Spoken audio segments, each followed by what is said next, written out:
Добро, но факт е дека, знаете, малите држави зависат од соседите и од поголемите држави, бидејќи половина од решенијата и проблемите ти доаѓаат во агендата заради тие влијанија. Многу е чудно, ајде да кажем непријатно, да имаш сосед кој што 30-40 години не знае каде му се границите. Знаете како велат, империите немаат граници, имаат центар. Меѓутоа, тоа произведува навистина многу непријатни околности за сите соседи, бидејќи Србија реално не знае каде и се границите. Зошто бираме, актуелна власт, зошто бираме таа очигледно, како да кажам, истрошена варијанта на север и уште посевер кон Орбан, бидејќи па тоа е другата екстензија која би можеле да ја разговараме, а не бираме една ми се чини многу попродуктивна, може и не само оваа влада, која води кон југ низ Грција, која води на запад низ Албанија, бидејќи таму ни се морињата. Сега ќе се обидам со еден пример од сосема друга област да го поставам истото прашање. Зашто во делот на признавањето на Македонската православна црква се задоволивме само со српскиот Томос?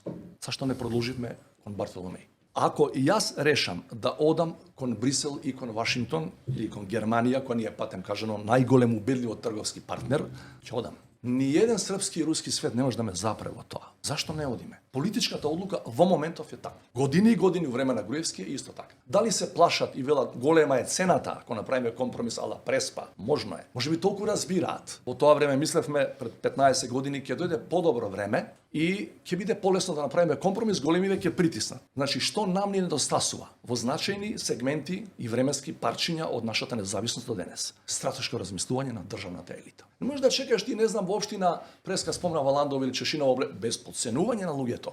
Тие да ти го кажат стратешкиот пат. Ти ако си председател, министер, премиер, ти мора да им кажеш на луѓето. По цена и да изгубиш избори, да, не знам, да отидеш како били у политичка пензија. Што мислиш? Не знаевме во тоа време, сите што бевме у таа клапа, дека ако се промени името ерга омнес и внатри и надвор, дека тоа ќе биде, ќе ни го крене рейтингот. Еве да ви кажам прецизно. А рамковниот договор, ја бев советник за национална безбедност на Борис Трековски, у време кога е подпишан. Рамковниот договор, тогаш имаш 1,5 до 2% поддршка меѓу етничките македонци. Денеска нема мнозинска поддршка кај македонците. Што ќе беше ако не го подпишат?